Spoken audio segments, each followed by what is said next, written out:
ल साथीहरु ल यही हो है सर्प ल दुईटा यार तेरे यार दुईटा सर्प ल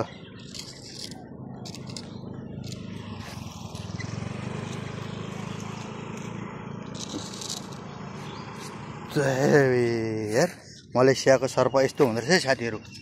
देख्नु त मलेसियाको सर्प ल बाटोमा मरेर बसेछ यसलाई यसो गर्नु पर्यो अनि यसलाई कहाँ खोलामा फालिदिनु पर्छ क्या यस्तो राखेर त हुँदैन यार खोलामै फाल्यो यसको विष लाग्न सक्छ मान्छेलाई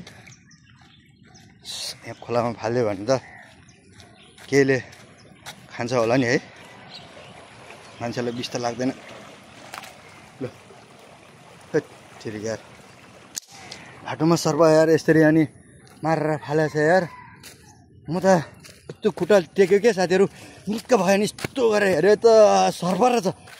मुटुले ठाउँ छोड्यो नि हे भगवान् धन्न मरेको रहेछ है अनि म बच्यो नत्रबाट आस हान्दियो होला मलाई हैन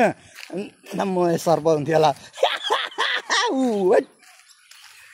त्यो हुन्छ यार